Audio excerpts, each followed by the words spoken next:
It's time for the Skyhawks Coaches Corner, recorded live at the Durango and Silverton Narrow Gauge Railroad Museum.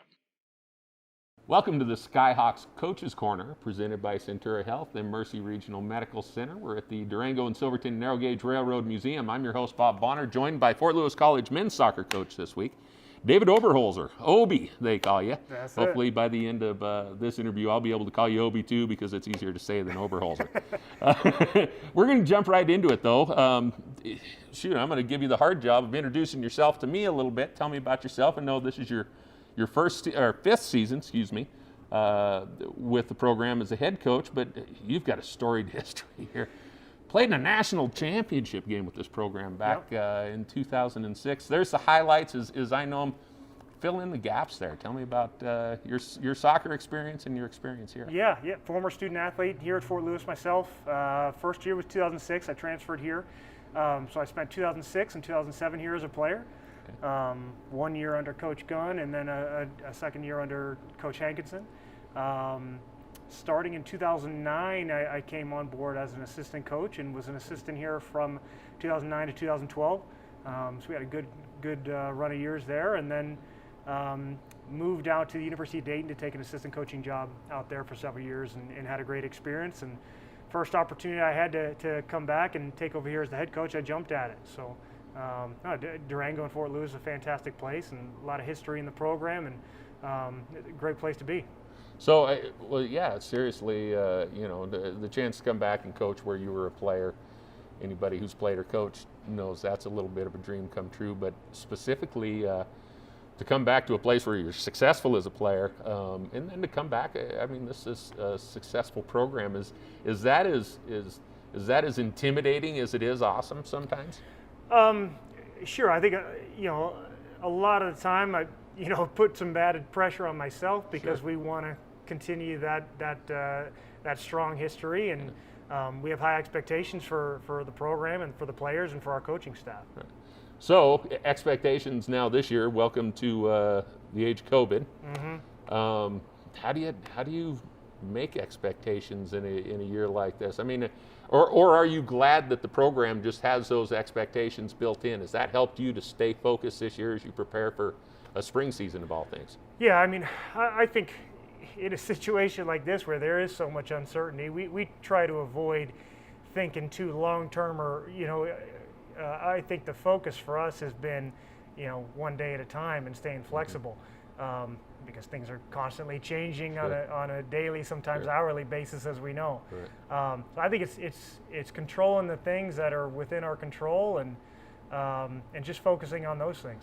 And having it, that's all, easier to say and easier to do when the foundation is solid, isn't Sure. it? And so has that been something this year that's, like I talk about it can be intimidating. Yep. To be a part of success that much, but at the same time, it kind of helps you sleep at night when times are uncertain, doesn't it? Absolutely. I think if you have strong leadership within the group and you can trust your group, that makes things move a lot easier. And I really think that's the key thing that we've been building up to over these past few years, is just trying to get a good foundation, like you mentioned, in terms of our leadership. And I think we're there. I think we've got a fantastic group of guys. They're guys I enjoy, seeing at training every day and speaking with, and on a personal level as well. So, I'm really happy with the group, and it certainly is a lot easier knowing that you can trust the guys Sure. around you, and they're going to do what they need to do to meet those expectations.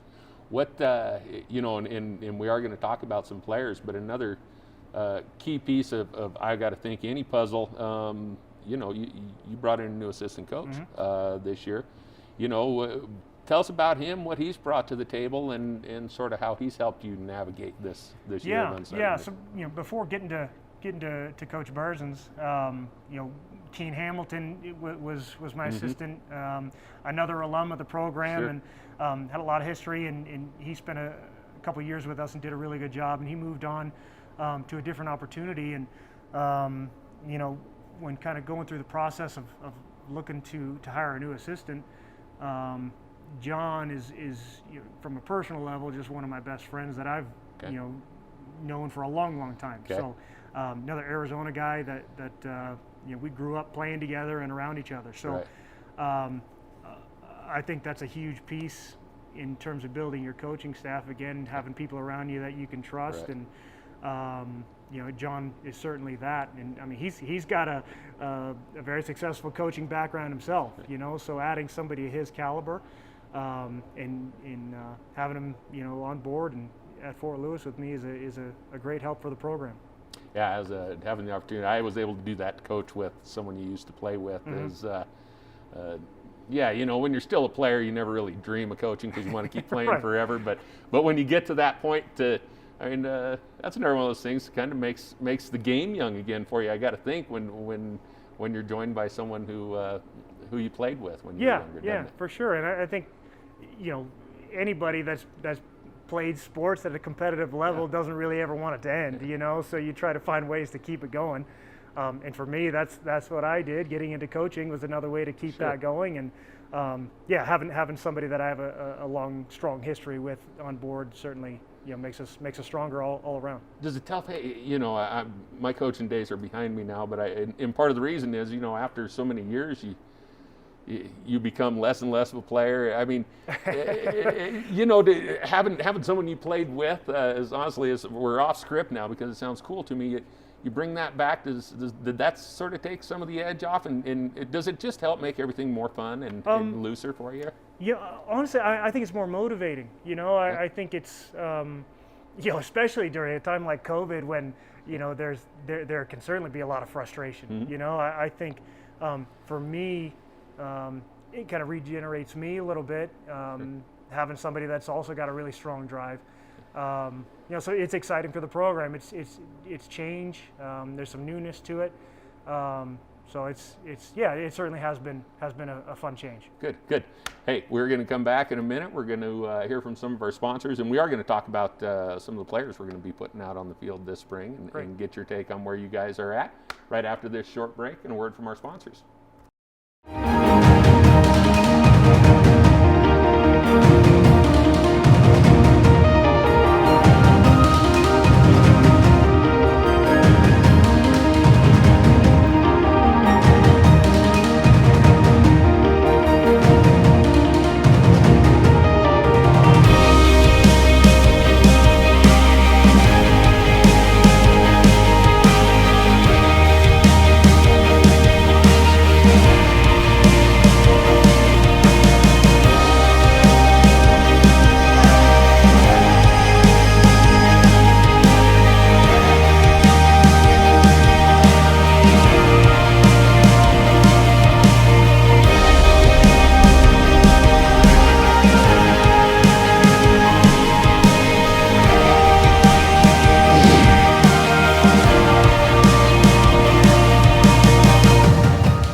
Welcome back to the Skyhawks Coaches Corner, brought to you by Centura Health and Mercy Regional Medical Center. We're at the Durango and Silverton Narrow Gauge Railroad Museum, surrounded by history. And speaking of history, speaking with Fort Lewis College men's soccer coach. Obi, a lot of history with the program, as a player, as a coach now. Let's talk about the now and the future a little bit. Last year, 11-5-4, you made it to the RMAC semifinals. But that's kind of where your expectation is to compete at that level, isn't it? Yeah, certainly. We want to be competing for championships every year. So how are you going to do that this year? Tell us about you. You returned 10 players from last year who saw significant time. I think 8 starters, 3 your top goal scorers. Tell us about that core, that returning core, and what you expect from those guys. And like we mentioned before, a big part of that is just kind of growing the leadership and having that foundation. But obviously on the field, that plays a super important role. So there's guys that we are expecting to step up and really play a big role in terms of the leadership, but also in terms of output. Like you mentioned, we've got 3 guys, our top goal scorers, returning. So we're expecting greater output than what they had previously. But I think first and foremost it starts with the group's mentality and the work rate and kind of the togetherness of the group. So there's certainly some really strong individuals. I think in order for us to be a difficult opponent for other teams in the conference, we need to be, a really strong collaborative unit. And is part of that pushing? You've got Loic and Brantley and Ryan as the 3 top scorers from last year that are back. That core though is part of that. Not the assumption that those are going to be your 3 top scorers this year, because you got other guys in practice pushing them. You got is there a competitive nature to you guys in those veterans too? In practice that then translates in games. Yeah, I think competition is just huge for our program Sure. in general. That's something we talk about on a daily basis, and something we integrate in our training on a daily basis. There's always something for the guys to compete for, and they want to win. Right. And that's what we want in our program. So, there's never anybody's position that's just completely solidified. I think we're deep enough now that guys are getting pushed all the time. We've got some really strong, new players that have joined the program that have been pushing the envelope since day one. So we're excited to see who ends up on the field and see who's going to be scoring goals for us. Is that part of the swagger? I played on some pretty good baseball teams back in the day, and I wasn't one of these guys who could crush, but we had a bunch of them who could. And so it was in the dugout. It was, every season was a home run competition between about 6 of our guys. Right. A little town in Wyoming had 6 guys who could actually have a home run competition. A little town was pretty amazing. But it gave you a lot of swagger. It produced a lot of results. You guys compete with each other at that level, makes it more likely that you'll succeed in the RMAC when you compete on that level. Certainly, I think so. I think competition is like we talked about. Competition is just that's why we're doing. We're trying to win games, Sure. But I also think it does build confidence in the rest of the group as well. Mm-hmm. When you're not relying on one individual, you've got a well-rounded group, Sure. and anybody can step up on any given day and help you get over the opponent. So you plug new players into that. Is you've got this core that is. Who are some of the new players that come into that, and how as the year has it been fairly easy to transition them without the season coming right away in the fall? Yeah, I think the silver lining of all of this is that normally we've got 2 weeks of preseason and we're into the thick of it playing important games. Right. With us not having a fall, we've had a whole semester to train and really get familiar with one another and get the guys really dialed in on the tactics and how we want to be playing. So from that standpoint, it's been helpful. We've got Gabe Legendre, who was a newcomer to the program, who's New Mexico Gatorade Player of the Year, 2-time Gatorade Player of the Year, who's an exciting attacking player that we think is gonna be pushing for minutes early on, and I think is going to score a lot of goals for us. But we've also got other guys like Sean Merrick, who's been in the program for a little while, but really coming into his own, and I think going to be another exciting attacking player that's going to push the envelope. Jacob Morick, going to do the same. We talked about those 3 guys, Loic, Brantley, and Ryan, but there's 3 other guys, Sure. who are certainly going to be competing for the same minutes. Sure. So basically, all the guys in the program know that complacency. It's not necessarily that the big bad coach is going to yell at me if I get complacent, but someone's ready to take your job. For sure, Talent level's that good in the program right now. Yeah, I think so, and that's where we've been working towards to get it there. And like I said, I think we're in a really good spot, and we want guys that want to be on the field and want to do whatever it takes to get there. So when you've got 6+ attacking players that could all play on any given day, it makes for a competitive training environment. Now, the assumption is when you recruit, for someone like me on the outside looking in, is that you're setting up this nice progression of, okay, when these young guys will come in, they'll get better over a couple of years watching these older guys when they move out. But really what you're telling me is to be an elite program, those younger guys who come in need to be pushing those older guys right now. And so that's as much a part of it. You're not just looking at the future, but when you were recruiting guys last year, you were looking at what they could bring this year as far as making you guys better and the other people around them better. Most definitely. And I think, there's always room for everyone on the roster to develop and get better. But we want everybody that comes in to how soon can you help us? Sure. Sure. So you're not necessarily looking for, you get this picture of, okay, wait your turn and all that stuff. You want players to come in here and push and compete right away. It just keeps everybody on their toes. Yeah, waiting your turn, I think that's too nice. I think we want scrappy guys who aren't going to be content with waiting their turn. Sure. We want them to fight for their minutes straight away. Sure. And champions tend to think that they belong on the field, don't they? Sure, absolutely. And so if you're going to build a championship caliber program, that's the mindset of the players you've got to put on the field. Absolutely. Okay. Coach Obi, it's been very good talking to you. We've got some more players to talk about and want to get into some nuts and bolts a little bit about what your expectations are going to be for this season. But we need to take another break, and we'll be back to talk about the upcoming spring right after these.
Welcome back to the Skyhawks Coaches Corner, brought to you by Centura Health and Mercy Regional Medical Center. I'm Bob Bonner, along with men's head coach David Oberholtzer. Obi, I can call you Obi now, right? Coach, we've talked a little bit about how weird it's been with COVID, with preparing for a spring season instead of fall, but it's a short season. It's coming at you quick. It's going to be over quick. You do have a championship tournament at the end of it. Any differences in preparing for a season that's going to be structured quite a bit differently? Is there anything different you're doing to prepare for that? Not necessarily. I think the guys are just hungry for games. So I think there's some excitement there. But again, we have a longer period of time to train and prepare. Over 6, 7, 8 weeks as opposed to the normal 2. Right. So we've got a little bit more time to spend on certain aspects.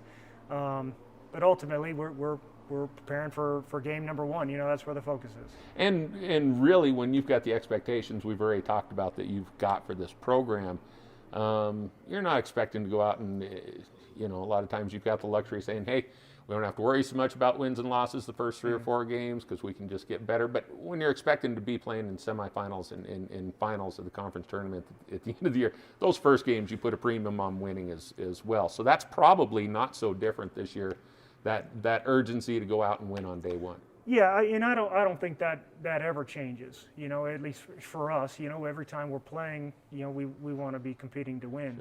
Sure. And I think especially the situation that the players have been in, and everything that they've had to deal with, they're looking forward to getting in real games and again trying to win. Sure. I think at this point, we feel like we've had a lot of time to develop and do those things. Now it's about getting results.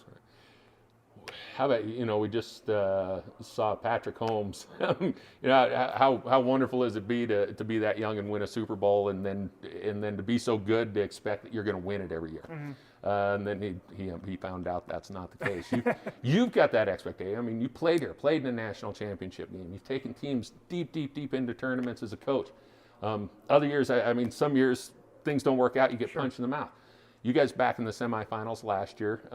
You got a great group, a great core. You're excited about the young players. It's a spring season, but let's spring into fall. Is this the group that people really better look out? The Skyhawks, or this is the Skyhawks that people need to fear?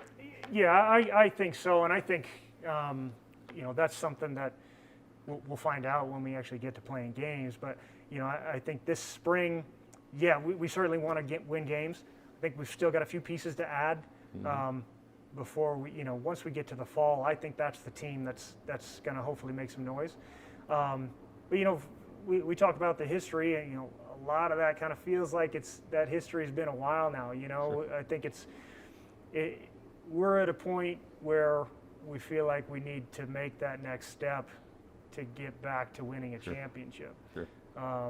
As opposed to feeling somewhat mediocre at times. We need to make that next step. Now, and the irony is, yeah, we made the conference semifinals in one of the best conferences in the country, and to say, use the word mediocre with that, it makes me think of the Neil Armstrong line, one small step for man, one giant leap. Okay, so what can you do better than that? Make it to the finals. Right. That sounds like a small step. At the same time, there's a little bit of a giant leap to that. There's that little bit extra that you need to get to that level. And you think these guys, is that something that you plan? Is that something that these guys think about all the time? Is that's where they want to be? Yeah, I mean, it's more so just about continuing to get better as a group. Mm-hmm. So as long as we come out with the mindset that today at training we're trying to get better, and that's the same case every single day we come out, then eventually we'll be able to make those steps. So I think it's less about going from a conference semifinal to a final. It's more about the daily progress. To think of yourself as elite is probably a little easier when you have an elite goalkeeper. Mm-hmm. You do, and Peter Byrne, arguably, could be the best in the conference. Honorable mention, all RMAC player last year. I think second in the conference in saves and shutouts. Tell us a little bit about your goalkeeper and how much nicer that makes it for the guys in front to have that Sure. kind of quality in the back. Yeah, I think first and foremost, Peter is kind of the ideal character that we want in our program. He's just a good human being. He's a great kid. He's a top student, and he's really grown into a fantastic leader for us and one of our captains. So, he's a tremendous goalkeeper ability-wise, but I think part of that is also due to just kind of the person that he is. So he's a fantastic guy, and we love having him. And certainly he's a tough one to get the ball past, which talking about confidence Sure. from the group in front of him, that does a lot for the group. Now, you talk about him and the personality a little bit, so I'm getting a little mental image in my head, having not been able to see you guys play yet. Is he that guy? Is he like the center fielder in baseball or the safety in football who's far away from the action, but you hear him the whole time? He's always to his teammates, to everybody, he's there the whole time. Is he that type of a leader for you guys? Yeah, constantly. He's a good communicator. He's vocal. He's kind of turned into a captain that ends up being the on-field coach. Okay. He's constantly giving information and helping direct and guide, and from a tactical standpoint, but also from a motivational and encouragement standpoint.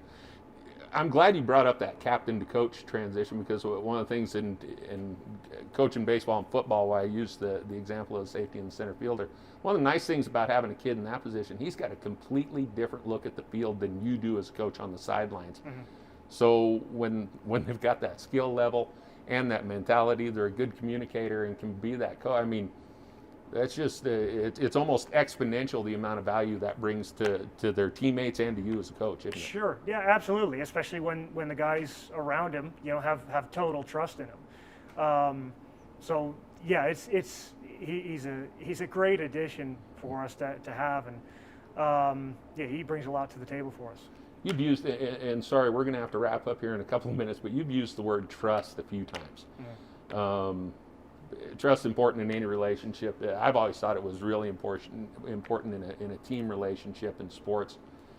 Is that a catchword in your program? You use that word a lot. Is it something your players use too? Yeah, it is. It's and I think one of the first things we talked about was, as opposed to individuals, is about the strength of the group, and the unity of the group. And in order to be unified, you've got to trust the people that you're Sure. working with, and believe in each other, and know that your teammates are going to follow through on what their responsibility is, and you're going to do the same.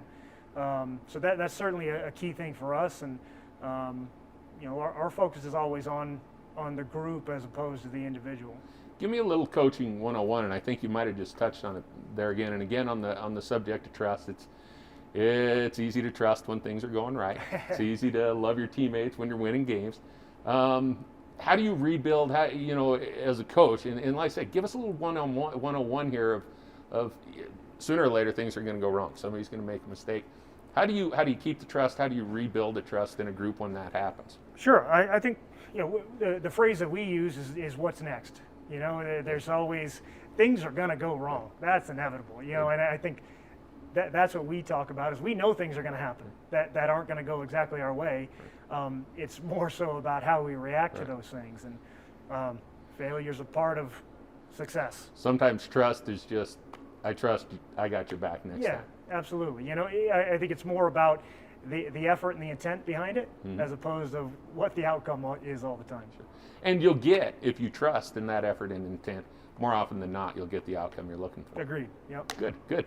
Coach, we are about done here, so I want to wrap it up. We play a little game called The One on this show. It's a little rapid fire. I just want you to say the first thing that pops into your mind. 5 quick questions. Yep. No thinking. That's the only thing. The only rule is no thinking. I shouldn't have any problem with that. Favorite sports movie, Coach? Rookie of the Year.